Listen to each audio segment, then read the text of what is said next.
What is going on, y'all? This is the Caveman. I'm here with Football with Oz Austin for episode 106 of Against the Blitz. And today we are doing our safety breakdown podcast. 10 safeties in the 2026 NFL draft. We're going to be running through the top 10 on the consensus big board. And this is one of the most well-respected, highly anticipated classes in this class. So it was fun to get into it and really figure out what my own opinions truly were, because I hear so many from so many people on the internet, and there's definitely your flavors in here. There's a lot of like one primary flavor, but then there are some other guys you're like, I can get into that, and I'll explain more of what I mean later in the episode. But Austin, I first wanted to ask you before we got into this, what your thoughts on the March Madness National Championship game was, because I was kind of upset after that game ended. Yeah, I mean, I didn't have any Michigan stakes at the very end of it, so I really didn't care. I was kind of rooting for the upset with UConn. I was overall just kind of bored. I know it was a fine game. Like, there was a fun little comeback that happened, all that. Like, I understand for basketball purists, it might have been fun. As a non-basketball purist, I just want to be entertained with, like, a high three-point percentage for the game and a lot of dunks. And I just was not taken aback by any of that, so overall, I gave it like a B minus. It was fun. I got up once or twice. Overall, it was enjoyable, but not for me. I'm kind of glad that's over now. Yeah, I'm like partially a March Madness fan. Every year it rolls around and I get more and more into it, just a tiny bit. And this was like this is one of those games of basketball, if you were to equate it to football, and people are like, you just have to respect a defensive fight. If you're a real football fan, you'll enjoy the defense that you're seeing on display. But sometimes it's just like an awful display of offense that you're seeing more than it is good defense. Yeah. And I'm not that I know much about basketball, but holy fuck, I mean, I felt like I saw fast break after fast break where guys are missing layups, guys are getting their shit swatted, guys are bricking 3-point shots. I'm like, can someone do something? I thought UConn had a chance to come back like 3 different times at the end of the game, and they just couldn't hit a layup. They couldn't hit a shot, or they turn the ball over. They would trip somebody, or they take an offensive foul. I'm like, oh my God, like this is making me lose my shit. Like if I had money invested into this, I did actually. I bet it late. I bet UConn late to come back. So I was partially upset. I'll take like an even more purist approach and be like, I can't even watch this level of basketball. It's too pedestrian for me. I can only watch NBA, even though I don't watch either of them. But yes, like some of the shit where they'll just go in and just smash the ball off the bottom of the rim on a layup attempt. I'm like, dude, please. I know I couldn't do better. I know I wouldn't even get a minute. But it just felt like I could make some of those shots. I know I couldn't. But it felt like I could in the moment, and that's what made me mad. The final shot by Caravan or whoever the UConn guy was, it was like near the end of the game, and they would have had to make a three. I think it would have been a 3-point shot down 5 with like 14 seconds left or so, and this guy pulls up and he basically he hits the front of the rim. I'm like, was Caravan your best option to take that shot selection from that distance? Yeah. Like, I mean, I guess, but like Mullins, that white kid that I thought I mean, you're out there, you're the white kid, you're supposed to be good at shooting, and he only hit like 2 threes the whole fucking game, it felt like. I'm like, what are you even doing out here? And then Michigan's got these behemoths all over the court. It's like, no fucking wonder why they're winning every rebound and tipping every rebound in. It's like, whatever, dude. Yeah. I wouldn't have cared so much if I didn't bet them to come back. Dude, I have not given sports my money in so long, and it feels so good. No fantasy football, no betting. I can just watch sports for like the enjoyment of sports, like a psychopath. It's kind of nice. We live in a world where you're the psychopath for that opinion. Yeah. I just enjoy sports just because I want to see who wins and I want to see fun plays. I have no ulterior motive with my fantasy team or money involved. I'm not worried about buying my like kids' birthday gifts based on the Michigan game. This is awesome. Well, if we were to put some stock into some of these players at the safety position, there are a couple I might go broke for, and I'm excited to get into them. And we'll start with one that I think everybody unanimously agrees they would put a lot of money on the line would be good, and that's Caleb Downs. He is not just the unanimous safety one in this class. He is legitimately discussed as the best prospect in this class from a literal player perspective. And it's very easy to see why. I mean, Caleb Downs impacts the play from every level, every single time he's out there. He can come down and make so many plays against the run. He has so many eye-popping like tackles for loss and pass breakups where he's flying in, and it's hard to miss him, really. And when you're a safety and the safety is one of those positions where more often than not, if you're doing your job, you probably won't have your name heard too much. But we hear of Caleb Downs so often because of the positive impact he made on a consistent basis for Ohio State. Like, I just didn't see him make any bad decisions. And for a player that I would say is relatively aggressive, that it's extremely, extremely hard to do. So I gave him a Talanoa Hufanga comp, and I think Hufanga was on his way to being a really good player. I think he's been derailed by injuries that have kind of stunted some momentum of his throughout the course of his career. But this is just an amazing player. There's really not much else to it. Yeah, I mean, I thought of a million comps for this guy, and that's how I knew he was my favorite player in this class, because some of the comps I was pulling up were they were filthy. And I ended up settling on Eric Weddle, but like physically more impressive. Because I know Caleb Downs wasn't projected to like test out the gym, and I know like he doesn't have crazy athletic traits, but he moves exactly how a safety has to move, especially when you are as good of a tackler as he is, and as you are hyper intelligent as he is, and when you make the least amount of mistakes that he does, and you have the versatility that he does. The cons list is so nitpicky. His cons list is more, I haven't seen him do this, not I've seen him do this poorly. I think the only real question is like how much like center field safety he can play. Because we see him play a lot in the nickel, we see him play a lot in the box, more of like a traditional strong safety role. But we haven't seen a lot of like over the top, have a ton of range stuff at Ohio State. But at Alabama, he did that as a freshman. And he had like over 100 combined tackles, and he was covering the entire field easily as a true freshman with Nick Saban. So I am not worried about him in any safety role in the slightest. So I gave him a blue chip grade. Like, this is beyond an early first. I think this is a guy that from anywhere, as early as second overall, I would give it an A+ for drafting, because I am so confident that this is going to be at minimum a Pro Bowl level player.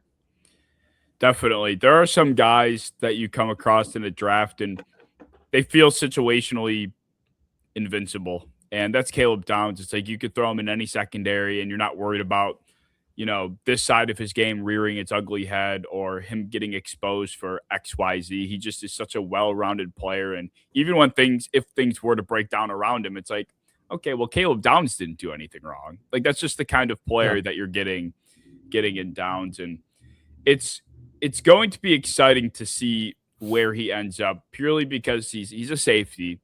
We know that this position typically will slide no matter who the prospect is. We'll see if it actually happens this time around, but there could be a really good team getting a really good player. The Cincinnati Bengals could have their defense fixed with one draft pick. Like, I don't think he makes it past like 10. Oh God, no. Cincinnati, but it's scary to think that two teams with Patrick Mahomes and Joe Burrow are within range of drafting what is easily one of the best cornerstone players, defensively speaking, in this class. And like, I think he could go early as like 5 to the Giants. There's been a lot of talk there. I mean, thankfully, some of those teams are so in need in other spots, like offense, where hopefully we can see a little mini slide and get him to 10. But if he doesn't come to us, I won't even be upset, because he deserves to go that high. He deserves to go as high as someone can possibly take him. I won't give it any kind of bad grade, because he can play either safety spot. And if they're both taken, he can play your nickel. He can rotate in. Like, he can really do anything that you ask of him. So I think this is comfortably the easiest I have ever projected a football player into the NFL, like comfortably at any position, minus like Bijan Robinson. it's one of those guys that you probably don't even have to spend much time on. We've probably spent more time on him than we probably even need to. I used to watch him every week. Like Yeah. after the Ohio State game was played, I would go back and watch what just happened. And it was the most consistent film I've ever seen. Like it wasn't like it wasn't you're like, oh, the Miami game was great, but the Purdue game was bad. It was just all good. Like, at minimum, you came away being, wow, he didn't even really like get to play that much because they were winning by 50. Yeah. But like in all the tight games, you never had a bad word to say. Well, Caleb Downs is unanimously safety one, and I feel like I think I saw a Brett Coleman tweet like a couple hours ago saying at this point it's between Thieneman and Downs. It's like it's not really between Thieneman and Downs. It's just Downs. So Brett, was it between Jatavion Sanders and Brock Bowers? You fool. Like, respectfully, Brett, bro. His replies were like, dude, it's not even like that at all. It's literally just Downs. So I don't know what you're talking about. Dillon Thieneman's a good football player too. We're just talking about a different animal here. We are. And we'll explain the difference. Dillon Thieneman is widely thought as the second best safety in this class. What are your thoughts on him? I like him a lot. I think he still is the second most well-rounded safety in this class. Another one of those guys from like a build perspective, from an athletic and IQ perspective. He checks pretty much all your boxes. He's the only thing I don't think he has very good of is like that quick twitch ability to like rapidly flip his hips and get moving to the other side. But I think his footwork is so good and his IQ is so good that it does make up for it. And he can still get to his spot earlier than some more athletic safeties can. In a straight line, he's pretty athletic. I think he has really good ball skills. We saw that at Oregon and at Purdue, especially. Mm-hmm. He can play in the box. He can play over top. The only thing he really can't do is cover man, like out of the slot. That's something that we haven't really seen him do that I think someone like Caleb Downs could do. And that's kind of the main thing that puts him over me. But I think he's a really good player. And I think that he is going to confidently go in the first round, probably top 20. And I think it'll be fine. Like he's a good football player that I'm confident will be good. But I think his ceiling is not quite as high as someone like Downs. So I give him more of like a Jordan Poyer comp. Someone that did have a very good career, but someone that was never really thought of as like a top 5 guy in the league. Just somebody that was very respected and held down a good defense for a long time. I like that. Dillon Thieneman to me was a lot of that, although to some extent I gave him a top 40 pick grade. And I think for the reason you kind of mentioned, you aren't going to get a safety that you can really trust to play much man coverage at all. And I'm not even sure this is a projection necessarily. I don't think it's going to happen. This is not somebody that I think he's athletically limited for compared to a lot of the guys in this class. But that doesn't take away like how fundamentally sound he is. And that's kind of Thieneman's entire shtick. And that's kind of, as I began to watch more and more of this class, is what I was actually really hoping to find with someone else as I got through the other, 8 or 9 safeties we watched. It's like, I just kind of want somebody that isn't necessarily popping off the screen every play, but is just kind of doing what he needs to do every down. And he's smooth. He operates very nicely when flipping his hips. His footwork, like you said, is extremely nice. And I think he's willing in run support. I think there will be times at the NFL level where his strength is just not going to be up to par. He'll get dragged a bit, I think. But for that reason, I think he should just remain more as a high safety instead of maybe being in the box as much, maybe avoid him in the slot. And just let him be up top and diagnose, use his ball skills, and just kind of let him be a natural high safety is where I think he will thrive the most. And that's where I gave him a Julian Love comp.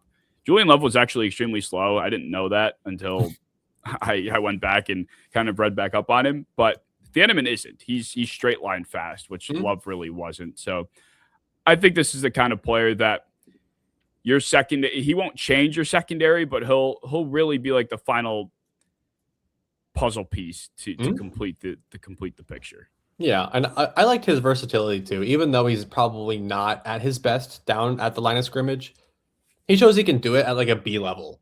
Yeah, and that's something that a lot of the best safeties can do, even like a Julian Love can do. And as we've seen from a lot of the best safeties ever, like high-end athletic traits are overrated.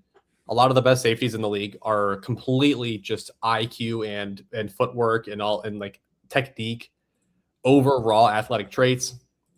So someone that checks all those boxes like Thieneman, I'm definitely willing to bet on. I was a lot lower on him before because I thought that he was limited in a lot of those coverage areas, but the more I watched, the more I found it easier to project him to the league because I think that they will have less responsibility on him, put him in more of like a traditional safety role. And I like it. I think that he's just going to be a good safety. I agree. Yeah, I think ultimately he's an easy projection, like you said. And a lot of these guys aren't. Like I was saying, as I continued to watch the rest of this class, I'm like, all right, I'm kind of having a harder time finding what I feel is a smooth college to NFL player. And Thieneman was, and Downs, of course, were the only two that I comfortably felt that you could throw them in most systems and they individually won't have a fault that is going to expose them as some sort of bad prospect. So that is where the fascinating conversation of Emmanuel McNiel Warren could slide right in, because Emmanuel McNeil Warren is like a car crash waiting to happen. Every single play, this dude is flying in at the speed of light, looking to kill somebody. And that's what there is to love about this kid's game. It's he strikes fear over the middle of the field. He is that box safety that if you throw between the hashes, the receiver is he's going to think twice about going for the ball before protecting himself. And he's so lengthy too. It's like 6'3", 201. We're looking at a guy that's kind of thinner, but to be able to hit the way he can, that's pretty impressive. Like, we're not talking about a 215, 220 guy that's around 6 foot. That's just, lowering his boulder like torso into people. It's like, this is a tall, kind of skinny guy just slaughtering people. It's fun. I do worry, though, that this is about as boom or bust as it gets. Like, we're talking about Thieneman, we're talking about Downs. Like, this is the kind of player where, like Eamon Worry is the perfect example. He's kind of that bucket of player where last year it's like Eamon Worry in a lot of different secondaries, a lot of different schemes. You're probably looking at a player that has a lot more cons than pros. And the same thing goes for Warren. So that does concern me, and I just don't think Warren is as good of an athlete as Eamon Worry was. Eamon Worry was an absolute maniac. And I just also struggled to get behind the aggressiveness when you're a safety. It's like, I feel like he just over pursues way too often. He gets caught out of position. I think he's just too frequently looking to fly, and it's going to be something that I think offensive coordinators and opposing teams take advantage of. So I'm a little bit tempered on my expectations with him. Like, this is either Grant Delpit or Marquise Bell was what I wrote down. Yeah. Like, anywhere in between, I don't know. Yeah, I love Emmanuel McNeil Warren. I do get it, because looking at, a tall, lanky, but raw safety from the MAC, they've never been guaranteed success, as much as I love the guy. And we have seen safeties like this, like a Morgan Burnett, kind of settle down and work into his role as a guy that is just well known for coming downhill, fitting against the run, and then like entertaining pretty normal coverage responsibility. Like, sometimes you don't have to ask a safety to cover 75% of the football field and have a ton of range, because I don't think that's Warren. I think he's a pretty clunky athlete, all things considered. I wouldn't say bad, but clunky was the word that felt right, because he wasn't super smooth changing directions. He wasn't super fast, wasn't super twitchy, but he kind of got the job done. It just wasn't smooth. But coming downhill, I think he's one of the best downhill safeties in this class, whether that's coming down to fit the run, coming down against screens. You saw a lot of good stuff. And I think what he lacks in ball production, in terms of, taking the ball away on interceptions, he does a really good job of taking it out of your hands as a runner. Because I think that he had, outside of a couple linebackers, he was definitely the best at popping the ball out of your hands and getting it back to the Toledo offense. So I really like that about him. I saw a pretty easy role for him in the league, but like you said, I worry someone would put him in the wrong role, ask him to play like a traditional free safety role or something, and have him just get picked apart by smart quarterbacks and smart play callers. At worst, I think this is one of the best special teams guys in the league. He's like you said, like he's insane length, insane aggression, elite tackler for the position. It's just going to be about the brains and what it looks like when he finally plays some good quarterbacks, when he plays some better receivers. Because even playing like Kentucky, that was like the tape to watch. Zach Calzada is awful. He's a terrible quarterback, and they didn't have a single receiver that was good downfield this year. So still not a quality test. He's going to have a big wake up in the league, but he is a guy that has developed so well. I believe in him. I think I felt like, so when you define a player that's good downhill, I think the term downhill in my mind is, it can be used in context in two different ways. It's like you're coming downhill and you're going to hit somebody, you're going to kill them, you're going to run them over. And then there's like the downhill from a free safety perspective where, like you were saying, kind of fitting the run, or, you know, kind of patching up a leaky hole, if you will, if someone gets to the second level as a ball carrier. I felt like the deeper he was depth-wise, the more difficult it was for him to use his length to make a tackle. And that was what was concerning to me. It's like he needs the field condensed for him to be maximized. And that's where I felt like he's just a box player for me. Possibly. And it's like if he is, the deeper he is, the more he has to kind of think about what's in front of him, diagnose what's happening behind the line of scrimmage through all these bodies, and trigger when the run comes through. I just feel like the more you have to ask him to think, the more he's going to be making the incorrect decisions. So I think if you put him near the line of scrimmage, he's able to see where the ball is going right away, and you're not asking him to have as much responsibility on his shoulders, I guess, because I think he could fit a gap nicely. It's just the farther out he is when he's coming down and there's more space to work with, I think that's where the liability aspect of his game can be exposed. I think that's fair. I mean, that's definitely fair. It's just betting on those traits, I guess, is going to be his main thing, because the tape did leave some to be desired. But looking at the length and the tackling and the development track he was on, he's one that I'm willing to put some stock in, but he definitely isn't like a guy that I am so confident is going to be bust proof. I mean, any developmental guy from Toledo, like you're going to have to temper your expectations, especially for year one, and hope that your defense can develop him well, because he definitely won't be perfect. No, I don't think so. It just was also difficult because there are so many fucking guys that are built like this in this class. Yeah. Too. And I think for good reason, he is thought to be the best one. I just went into this thinking it wasn't even close. Like, he was comfortably a part of this top 3 safety conversation, and everyone else really wasn't. And I thought he was closer to the field of other guys than he was, you know, necessarily Downs at all, or Thieneman for that matter. But I have grades on them similarly, so I guess I can't say that in full confidence. But outside of the top 3 is where it gets to be kind of cloudy. AJ Haulcey. Yeah, I've been saying Haulcey this whole time. Haulcey. AJ Haulcey from LSU. He's interesting because he actually is more of an easy, to shove into the league and succeed. He has a very clear role, but I feel like his upside is so limited because this might be the worst athlete that we watched out of all these guys. And I understand that I just got done saying that like athleticism is probably the most overrated part of a safety. But I think his is just so limited that if he was any athletic, I think that he could be like a second round guy for me. It's just he has like genuinely zero range when we're talking about like a center field safety. I don't think this is a guy that you can play man coverage with ever. And I think even as like a run supporter, I think that he has a lot of that over aggression too, where he is a pretty good tackler, but he has a lot of that just flying up and missing a bunch of tackles problems. What he does do well is play that robber role where he could read the quarterback's eyes and jump passes. And he, outside of Caleb Downs, I think that he is the best in this class at that. And some teams run that a ton with their safeties. So I think if he goes to the right team, I could see a career where he's a solid run defender and gets a lot of picks, which is awesome. I fear, though, if he goes to more of a traditional safety role where they don't do that and they play more split safety where he's having to cover a bunch of ground or play maybe man coverage, he might have a bad career. So I gave him a late 4th round grade because of the lack of upside.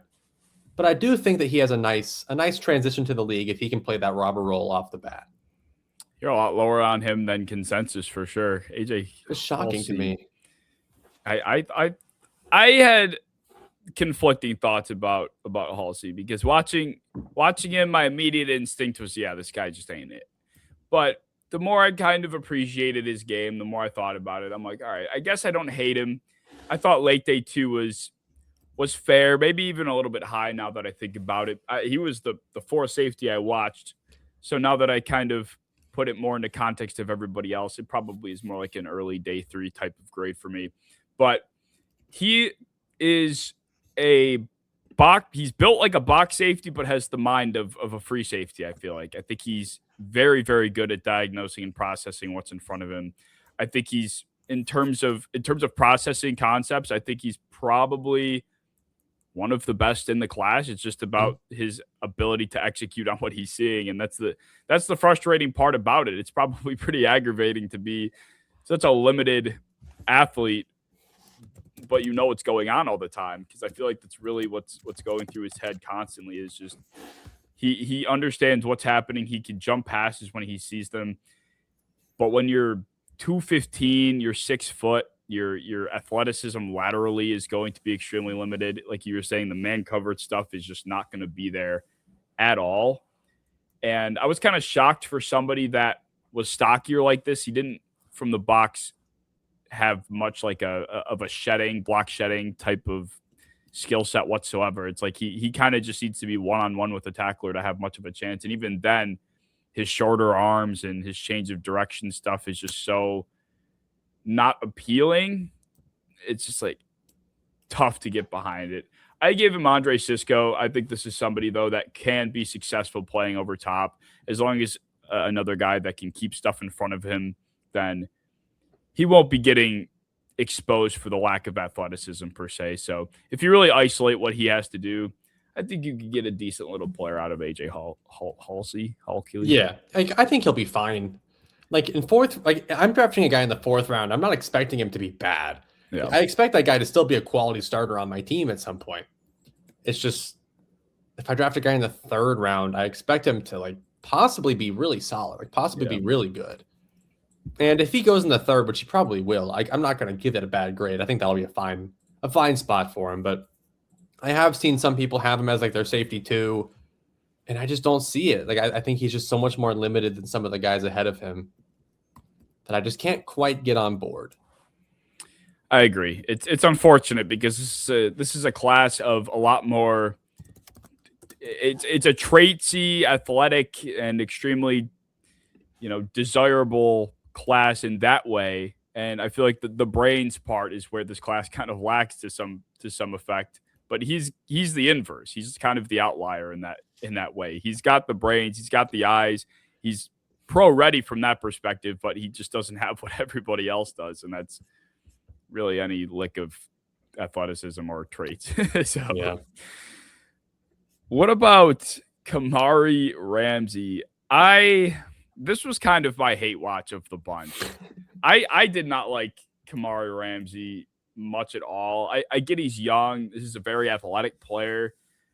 I just struggled to see what he was kind of doing sometimes. Like he just he couldn't even get credited for a missed tackle because he would put himself in such bad position to make a tackle that he just couldn't make a tackle. So he wouldn't get a missed tackle credit to his stat sheet. It's like the amount of times I felt like he had to come down and pursuit, kind of fit an angle or pursuit.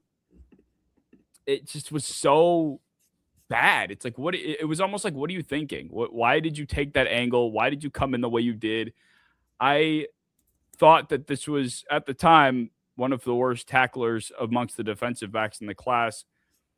But then someone else kind of took that away. But nonetheless, I just thought he constantly was putting himself in a bad position that it made it very difficult for me to get behind him as a player because of how much he just overcommits on run fits and being the last line of defense. You just cannot do that. But he is athletic. He is young.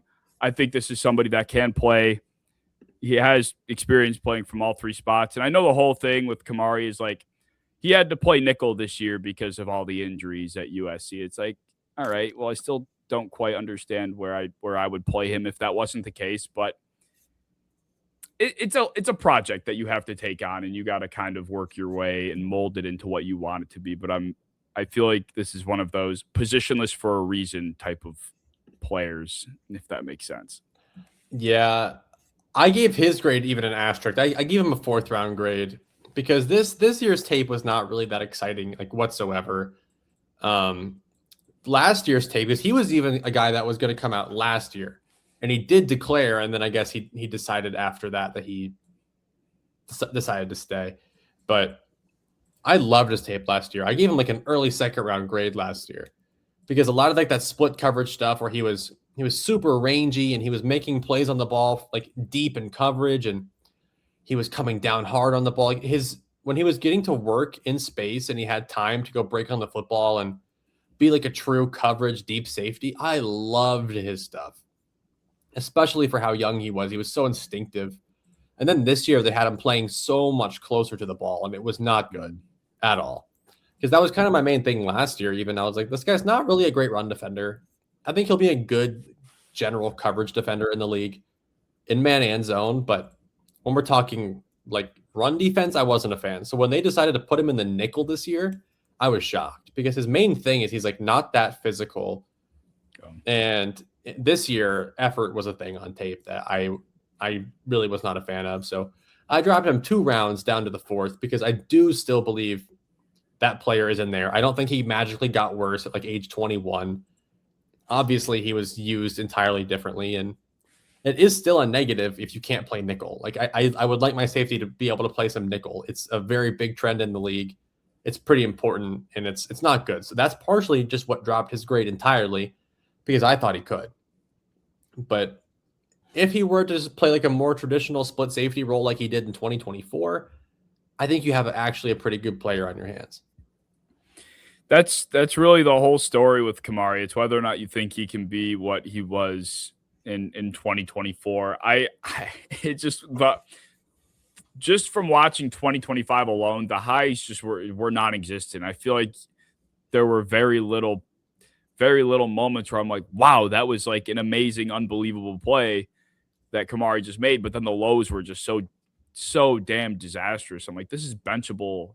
This is benchable stuff. So I'm shocked that there are as many fans of Kamari Ramsey as there are, like, because I just don't see a player that almost in a Brandon Cisse sort of way. When I was watching Ramsey and Cisse, I'm like, I feel like they're just not even doing anything most of the time. They're just kind of like, they're not around the ball. Like a lot of these guys have motors that get them around the ball constantly, and they're always involved to some capacity. And I felt like just skipping through these guys' tape, I'm like, are they like on the field? Like, hello? And for Cisse, he wasn't. But in Ramsey's case, he was. And it just never felt like he was around the ball to even make a play. And then when he was just doing the most mind-numbing thing I've ever seen. So I'm like, yeah. All right, nice to see. He's good. I'm out. No, he's good. And like, it's different for Ramsey because his best football wasn't even this year. So it wasn't like Cisse where you had flashes up and down all season. Did he play? Did he not? Ramsey did play a lot. And a lot of the time when he played, it wasn't very good football. Part of that is that USC and their defensive coaches entirely have never been good. They've not produced a lot of NFL talent, and they clearly were misusing him. Like, that's not debatable. It's just kind of like that's still a bad thing if you're a safety and you can't do that. And you can't adapt and become that. And if you kind of quit on the team and you're being lazy, that's still an issue to me. It explains your tape, why it was so bad, but that's still a bad thing if you're quitting when times get hard. So either way, no matter how you spin it, still not a good thing, still has to affect his grade heavily. But I still believe that guy might be in there. You can have him then. In the 4th, sure. You could take him. I'll take him in the 4th. Yeah, that's where I'm at. I was like, if we got him in the 3rd, I'd love the 2024 player in the 3rd. I don't like it. The 2025 player in the 3rd. I'm very interested to hear your thoughts on Genesis Smith. Genesis Smith. I like Genesis Smith because he's one of those guys that also cannot tackle. He is the worst in this class at it, but the coverage ability is so much better. And he has a very clear-cut role in this class, and that is just go play some center field safety. This is like your classic Madden, like cover 1, cover 50% of the field kind of safety, where he's rangy, he's fluid, he's instinctual in coverage, he's long. It was the exact write-up that I had on Kalen Bullock coming out of college. And I was wrong on Kalen Bullock because I was like, yes, I know he's tall and he's athletic and he's rangy, but he can't tackle. I was like, this guy cannot tackle. He's going to be terrible in the league. And then, to my surprise, he's actually like one of the best safeties in the league now because some teams just maximize that. And they understand that you're not a great tackler, so they don't put you in situations where you have to tackle all the time. And instead, you can just go be a really good coverage asset. And that's what Genesis Smith, I think he can be. I think he can play man coverage. I think that he can be a very high asset in zone. And in any scheme, really, just don't make him play in the box ever. Yeah. And he should be okay. So I would take him mid-day 2, preferably probably early 3rd round. But just with the way that this class is looking, I would take pretty much every player a round higher than I have them graded. Well, I was not a fan of Genesis Smith. Maybe I'm in the phase you were in with Kalen Bullock. And quite frankly, Kalen Bullock is the only comp you can have for Genesis Smith. Like, I don't think there is another player that fits the like coverage ability skill set, yet the horrendous tackling issue that he has as well as Bullock does. Like, there's just no one else from a frame perspective, from a coverage, from like nobody else I feel like fits a player comp for Genesis Smith. And maybe I'll have to learn the lesson the hard way, the same way I guess you did with Bullock to some extent. But my God, like every tackle was either like a wrap-up attempt, a lame arm tackle, or a peanut punch. Like, it just does not take much. I can run through Genesis Smith. Like, if I'm going in the hole and it's me and Genesis Smith, I can run through his arm tackle. Like, I'm sorry. This guy is not tackling a soul. Just be honest. You saw him try to make a tackle. He doesn't even try. I feel like he's not even trying to make a tackle half the time. He's just like making business decisions half the time. I'm like, what? Like, can you at least throw your body in there to maybe just clog the lane with your hips or your ass? Like, do something to try and get in the way. Like, God, it just was so bad that I was so turned off. And this is a class full of these rangy, lengthy, athletic type of guys. And why would I want a guy that's basically a liability 50% of the plays when there are other rangy, lengthy, athletic safeties that kind of do a lot of the same things? I understand it because that's how I was initially on him when I first watched him, like early in the college football season. I was like, yeah, like I understand the coverage things are so cool, but like he just can't tackle. But the more I think about it, I'm like, how many safeties exist in the NFL today that are really good in coverage and bad at run defense, and we really care about their run defense? We're not like Xavier McKinney, oh, great coverage guy. Oh, he can't defend the run, though. It's just like, if a guy can cover in the NFL as a safety and have that much range, I think people are willing to give up a little bit on your run defense. Because generally speaking in the NFL, unless your safety is like specifically designed to be an extension of your run game, they're never really an extension of your run game unless you force them to be. So maybe he can be like a last line of defense and make some cleanup tackles, and he'll miss a couple, and like that's going to be an issue on a couple plays. He can't even do that. He'll do that. He'll be fine. He can't even do that. He can. He'll be fine. It's just like he's going to miss tackles, sure, but I think he can be a very, very high end coverage safety, and I'm willing to take that over a guy that can defend the run pretty well, but is just getting completely turned around in coverage and is getting torched and giving up 50-yard bombs on his head. Like, I think he could easily shut down an entire part of the field, and I really like that.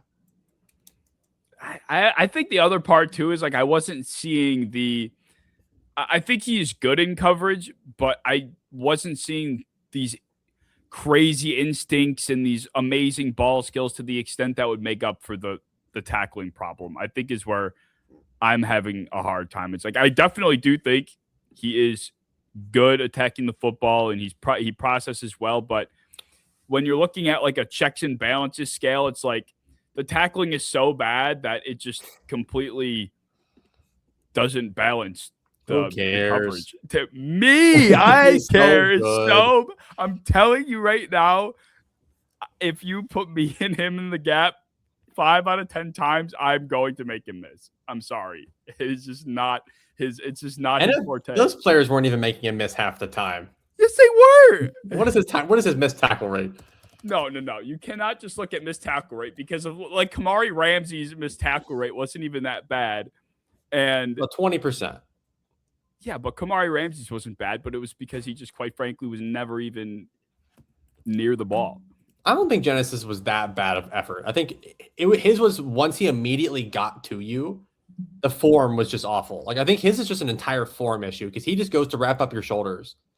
Is like generally that's like his go-to tackle form is just coming up high and reaching at your head or reaching at your shoulder pads, which is an awful technique. It's like probably the worst one you can probably try and do.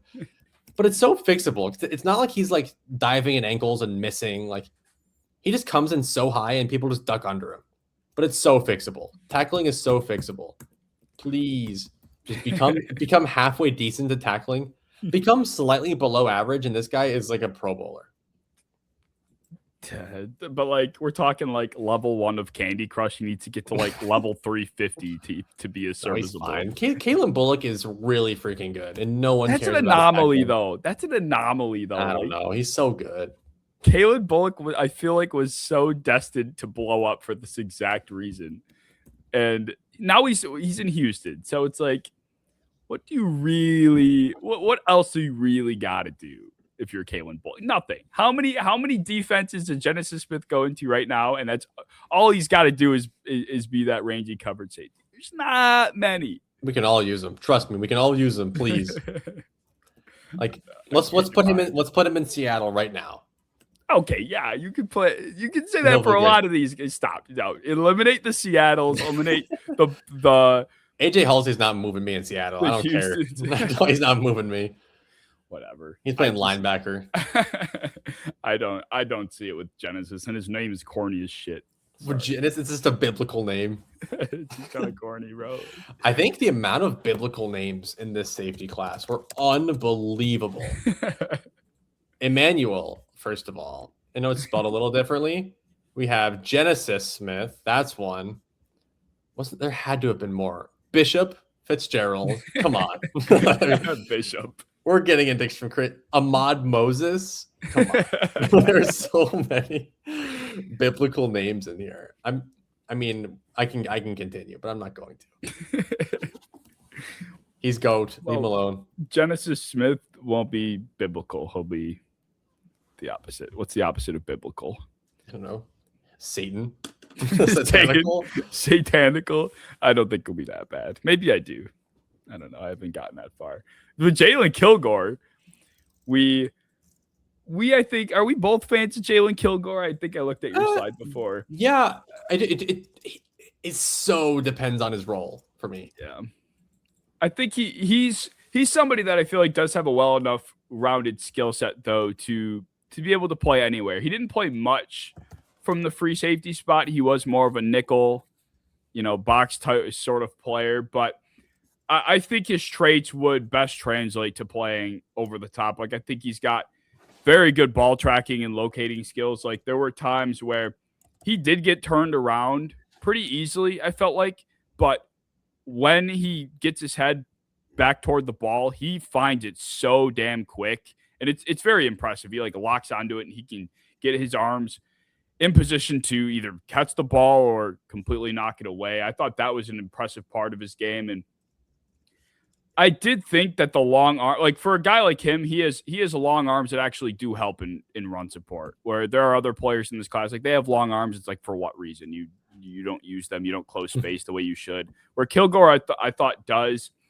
I do think though he is better coming down to make a tackle one-on-one for that reason versus like if he is closer to the line of scrimmage having to shut a block or something like that. I don't think you're going to get that sort of effectiveness out of him.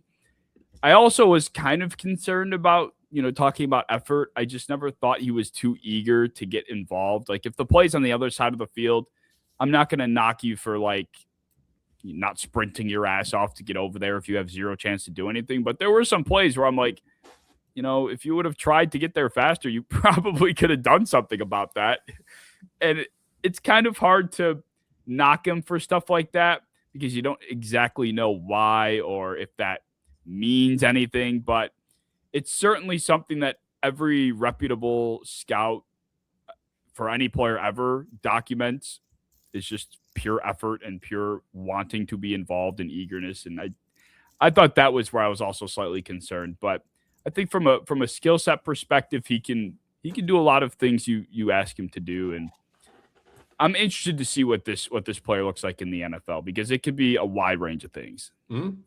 Yeah, he's one of those like big nickel defenders to me. And that borderline top 100 grade I have that on a couple guys. And it kind of just means like I would take them like fringe late third, early fourth. Like if you take them in the third round, I'm not going to complain really at all. I might prefer them in the fourth. But Kilgore he's going to be pretty scheme specific because he's probably going to be employed as an assistant to your run defense as a defender. He is going to be very versatile and kind of be one of those, tight end shutdown guys. Might cover one of your more big receivers out of the slot. But there's a role for that now in nowadays league. So I do like him more than I thought I was going to. He used to play more of like a traditional corner role, kind of as came down into like gained a little weight, turned into more of like an actual safety. But I like him. He's big body. He's pretty physical. I think that he has pretty well-rounded coverage ability. He can play man, which is pretty impressive for a guy that's like 210 pounds. I think his zone was reasonably impressive. And he's just a good modern hybrid defender, which, again, like for the millionth time, it just so matters where you go. And that's like the big discourse with safeties is it entirely matters where all of them go because their skill sets are so different from one another that if you put Kilgore in a traditional free safety role, it might not be beautiful. Because I think there is some lapses with him in quick twitch and change of direction. I think he's pretty stiff in coverage, but if we can just get him in that like big nickel role, shut down tight ends, assist the run game, I really like him.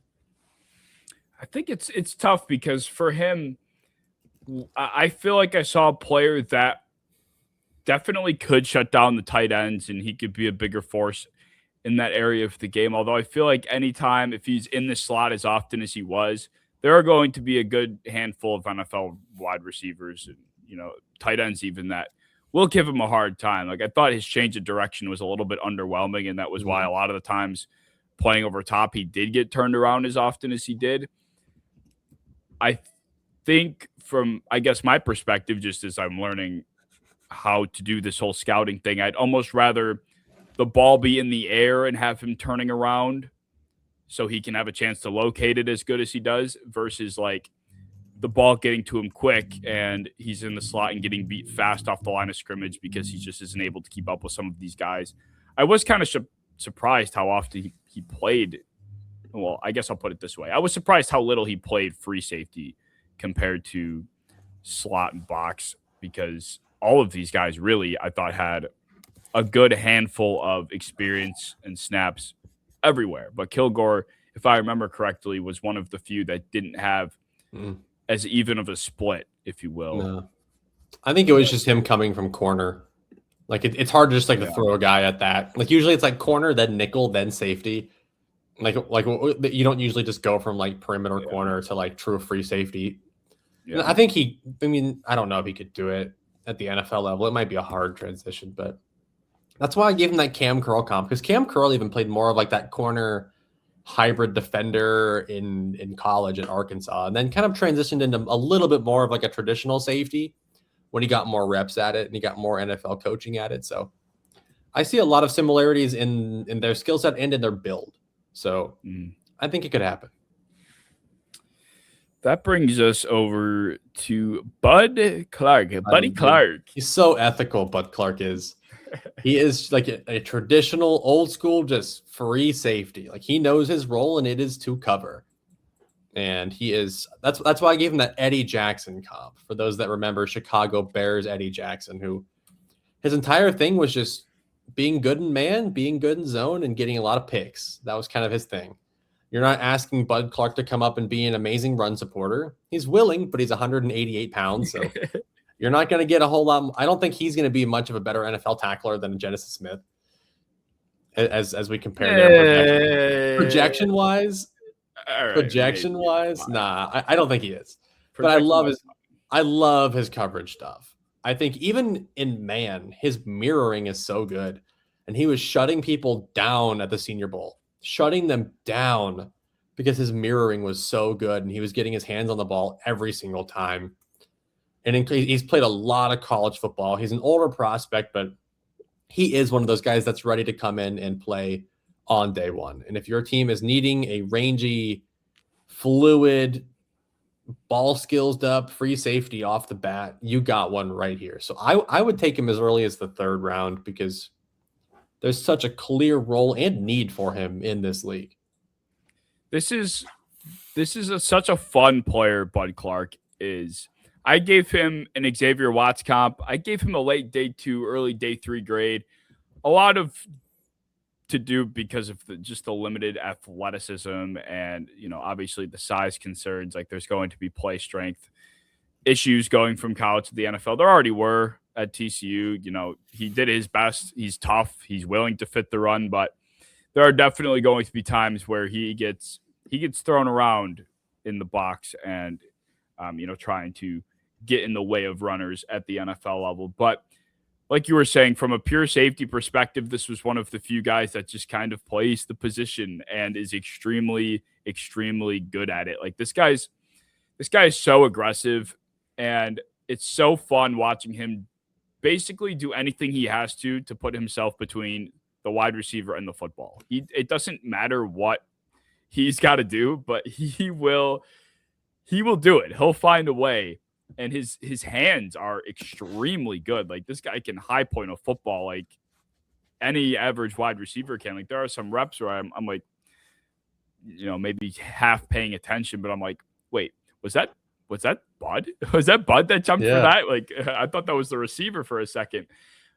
And he, like you were saying, is able to play man coverage pretty damn well for a guy of his stature. Like he's not physically imposing by any stretch, but he's just so quick. And I think that was something that made me confident that this could be a 3-down, well-rounded safety in the NFL.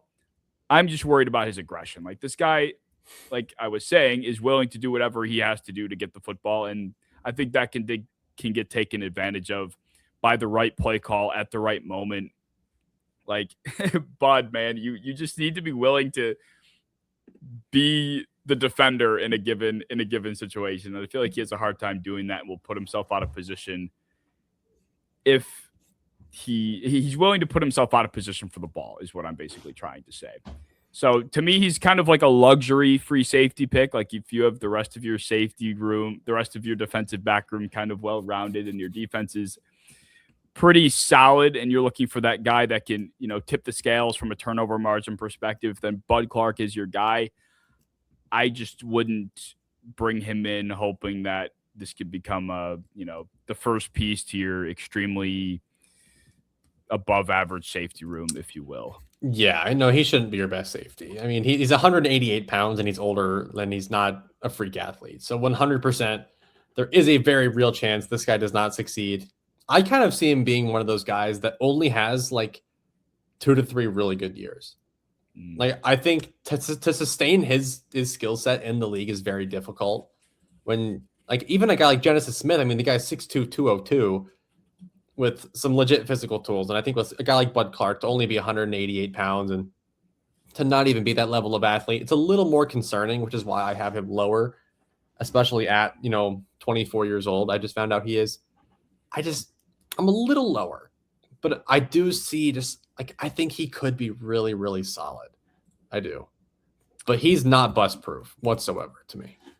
No, he's not. If he was slightly more, if he was more athletic, I'd oversee the age and the size. It's just like when you're 188, I'm kind of wishing he was just a little bit more explosive and a little bit faster. Like he just isn't a lot of the things that you'd expect a lighter safety to be. Yeah.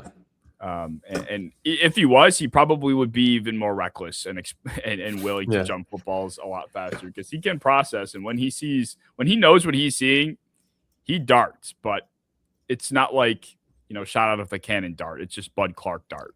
He's like the Jordan Addison of safeties to me, where he's like not that big, not that athletic. Mentally, like he's everything that you could ever want him to be. Technique wise, it's just like you're obviously limited by the gifts that God gave you. And I'm sorry about that, but that's just how it's going to be. I know it is unfortunate because this is such a fun player that I think like everybody can get behind pretty easily. Yeah. I'm not here for people having like crazy raiders about Andrew Makuba and not having the same about Bud Clark, because I have them as like the exact same player. And I'm shocked that Makuba was getting like safety 2 love and Bud Clark's not even on some people's top 10s. This is stupid. Dude, the Makuba train that left the station late in the draft process was insane last year. He was even smaller. He was like he was like 5'11", like 175 pounds. He was people were like, I don't care, dude. Don't care. And then he fell to like 64, which is super normal. And they're like, how he did it, how he got a steal. And then he was just like so average his rookie year. Like people were just talking crazy about that man. Well, someone that I will talk crazy about is Zakee Wheatley. This is, I think, the love of my safety draft class. Zakee Wheatley is like the tame and like angel version of Emmanuel McNiel Warren. If Emmanuel McNiel Warren was like honed in and less aggressive and not as hard of a hitter, and quite frankly, not as much of a psycho, he would be Zakee Wheatley. And I get they play completely, probably different brands of football. They project differently. But from a size perspective, these two guys are basically identical. They're both extremely rangy. And for a guy in Wheatley that might not be as aggressive, I do feel like he has such a motor. Like motor applies to this position because you can be involved in plays if you want to. And I felt like I never didn't see Wheatley involved in a play. And I think he does a great job diagnosing and processing. I think compared to a lot of safeties in this class, when he's coming downhill to plug a hole or to stop a runner that gets to the second level, he's very controlled. I don't think he's somebody that I'm worried about completely blowing the run fit or completely taking a bad angle. He comes in, uses his length nicely, and can make a tackle. Even if someone's getting away from him, he's got the motor to chase him down. Like I didn't see any role where I'm like, man, I'm worried about any situation where I'm like, I'm worried about Zakee Wheatley in this position, being in this position from a free safety perspective. And when watching the Ohio State game specifically, they had a party through the air. Like they were chucking balls down the field. They were beating Jeremiah Smith, Carnell Tate. They were beating bracket coverage. Not a single target went towards Zakee Wheatley. Not a single one. I found that to be pretty interesting given the success that Ohio State had that day. And it wasn't even, at least per, PFF, the band company that no one wants to talk about anymore, it wasn't even his best game. And I thought Ohio State, from a cross-section of who they played against talent-wise and performance, this was, I thought, his best game. So I feel like there's a lot less bust what's the word I want? Possibility with Zakee Wheatley. And I feel like the ceiling is almost in a way as high as you can get for a lot of the other safeties in this class. So I had no problem giving him a top 40 pick because this is a player that I think will be an extremely good and reliable free safety in the league. Yeah, Zakee's, he's hard for me because his role is so weird. Because I do think that, like, I don't think that he quite has like the movement to me to be like a true traditional free safety. And I think we're talking about like a strong safety. I think that he's another one of those guys that can definitely be also pretty like over aggressive. I think he's a little over aggressive in his tackling too. No. Yes, he is. He can come in so high. He is like Kalen Bullock and like Genesis Smith, except that he just finishes way better. He like, that matters. It does. But what projection wise, like when you come up super high and then you slip down to the ankles and you make them fall down, like you're getting tackles. Yes, in the league it's a little harder. So relying on like tackling being like your thing and then still your form is off, it makes me a little weary. I think he's good though. Like I would take him in the 3rd round in this draft. I think he's a good football player. I think he's just limited in terms of really every role that I think that he would play. But I think he'll be a well-rounded player. Like I think that he will be good. 3rd round players to me are good. It's just like I don't ever see him being a dominant coverage player. Not somebody that's taking a bunch of space. Like I don't see him covering half the field like I can see a Bud Clark doing, or like I can see a Genesis Smith doing. And I don't know if I quite have like the same love of his like downfield thump as like an Emmanuel McNiel Warren. I just see like a very solid traditional safety with some length.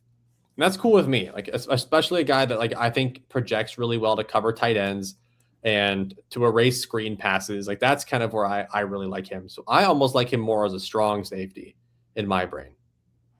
That's fair. I mean, you're definitely right. He does not hit with as much power as, I mean, you look at McNiel Warren, he's the extreme.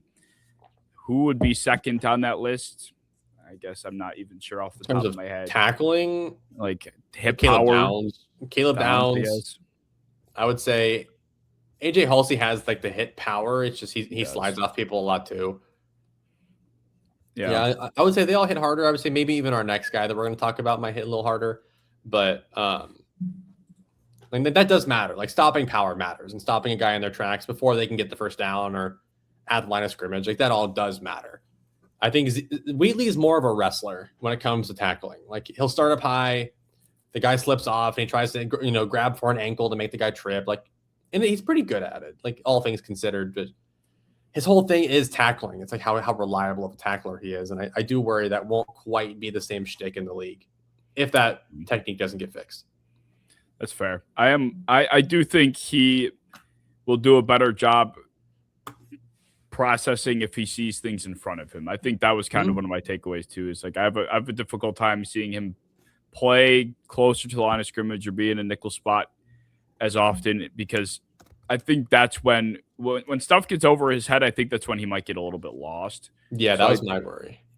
But that's why I'm thinking if he's, the last man back, that's where I felt like he was the safest and almost the most bust proof, if you will, is when he was playing over top. But there are definitely ceilings that I can see why you don't feel like the ceiling isn't as high compared to a lot of other players. Like definitely EMW has the highest ceiling probably of anybody outside of Caleb Downs. But yeah, the floor is where the high floor ceiling conversation. This is where I think Zakee definitely pulls through. I agree with that. Like I think, and I just kind of feel like he's more of another one of those like defensive weapons, but in a little bit more of like a controlled state. Like I don't know if I love him in like either of a traditional free safety or strong safety role.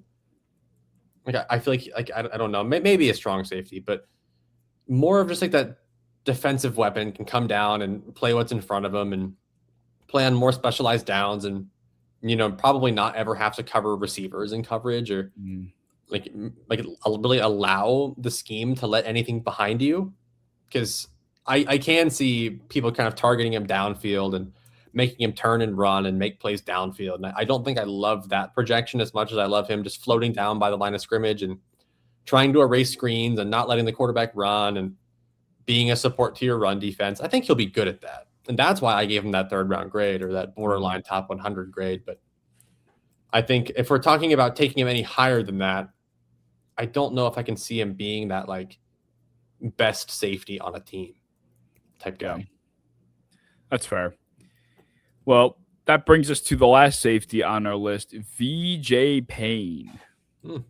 Kind of similar. I think cerebrally not quite as high. I would say. I think that he definitely has more lapses, especially in coverage. You know, I saw a lot of penalties go his way because I think he's a little bit more panicky.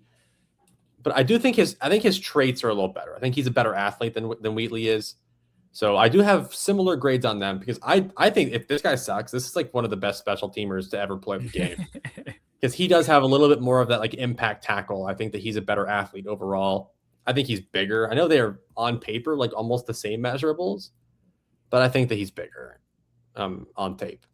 I like VJ Payne. I just like, again, I think his floor is worse because I think cerebrally, or whatever fucking word that is, my brain's off too.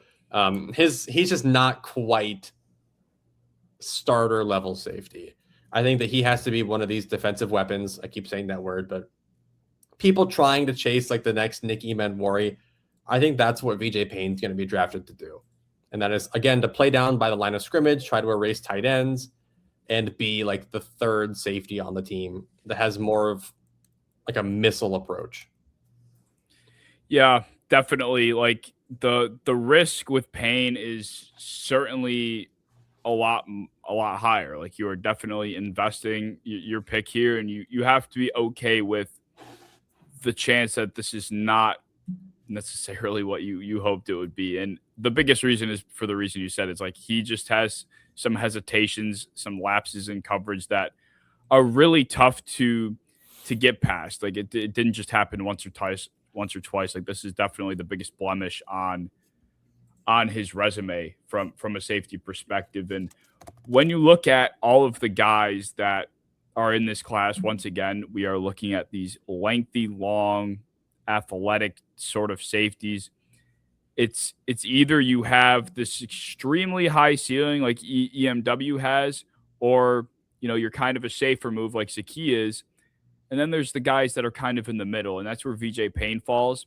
And I have a hard time thinking of why I would, rather have Payne over Zakee, specifically speaking, because there's just a lot more risk with Payne, really. Yeah, I have them in similar buckets, I guess, but I would rather have Wheatley on my team because I think the floor is just so much higher. And I don't think VJ Payne's upside is that much higher than Wheatley's. Right. Like I'm not sure you're not getting what you're chasing, like you were saying, in Emmanuel whatsoever. Like that's not a vision I see in VJ Payne's career path whatsoever. Like we saw Emmanuel, and that guy was very visibly an athletic phenomenon, and I don't really get that with Payne whatsoever. And back to EMW, I'm not even sure I see it as much with him, which makes that projection difficult too. So I like Payne. I'm not necessarily, in love with him. And I felt like this was one of the few players where I didn't see anybody like overly enthusiastic about him either. I feel like the consensus on him is pretty fair. I think the consensus is really exactly everything that we said. Yeah. Where it's like, yeah, like obviously there's some awesome traits, but we've seen this a million times. The 6'3", 205-pound freaky athlete with some mental lapses doesn't work out. Yeah. And in fact, it most usually doesn't. I gave him like Jalon Curse, who played for the Cowboys that one time, and he had a couple good, like solid years, but it took him a long time to get there. And because it took him a long time to get there, his peak was very short because he got old quick. And that's just how it goes for those guys. So developmental safeties, the hit rate on them is so much lower than I really would like it to be because it's always so much fun in theory, but it just doesn't work out. So Wheatley is one of those guys where with the borderline top 100 grade, I lean more towards like the third round grade. With VJ Payne, I probably would more prefer him in the fourth as like a high-end developmental guy. Well, this was another one of those guys that had a pretty good Senior Bowl too, and I think he caught some steam from that. But as people kind of tempered their expectations and let the steam of the Senior Bowl fade away, I think the expectations kind of fade back a little bit. I would agree with that. Well, that will be our safeties of the 2026 NFL Draft. We haven't consistently done it because I guess we've just forgotten, but why don't we do a top 5 safety rankings of the class just for the sake of wrapping this episode up in a bow? Okay. Do you have a 5? Let's do my 5. So number 5, I think I would do Zakee Wheatley. Number 4, Genesis Smith. Number 3, Emmanuel McNiel Warren. Number 2, Dillon Thieneman. Humongous gap. Number 1 is Caleb Downs. Do not get it twisted. Well, oh man, I haven't made a decision yet. Should I do it? I'm going to do it. I like him a lot. I think, okay, obviously, Caleb Downs is number 1. This is not a schematic conversation like Brett Coleman was kind of framing it as. It's Caleb Downs and Caleb Downs only. Dillon Thieneman is the second best safety. I am extremely dangerously close to putting Zakee Wheatley over Emmanuel McNiel Warren. All right, fine. Zakee Wheatley 3. I'll put Emmanuel McNiel Warren at 4. And at 5, I think I'm going to go with Genesis. No, I'm kidding. Nah, never in the universe. I'll put Jalon Kilgore at number 5. I think if there was a little bit more effort from Jalon Kilgore's game, I wouldn't be as iffy about him. And I think that's something you just kind of got to flick a switch about. Other than that, I thought this was a good player. So I'll put him at 5. Yeah. But that's pending a change. Yeah, I like that a lot. I mean, yeah, Kilgore is just so much harder because I just don't know what his role is going to be. Right. And he's one of those guys that is getting a lot of talks about the Bengals. So I've been doing more homework, trying to like him more the last couple of weeks, and I have. Same with Wheatley. Like, I used to not be a huge fan, and even like 2 days ago, I wasn't as big of a fan. But I rewatched some stuff. I liked him a lot more, and I would feel a lot better about taking him in the 3rd, maybe even a little higher than that. So I like the guy. I like all the guys you said. I just like my boy Genesis Smith. He's a good football player. He's good in coverage. Leave him be. Oh, Genesis. I'm telling you. Hopefully he's a Bengal. Maybe he'll be a Bengal. I would take it. We'll have like a million safeties. Yeah, we already have Brian Cook and Jordan Battle over here. Like, we have our tacklers. That's true. We just need somebody that can cover some fucking football ground, please.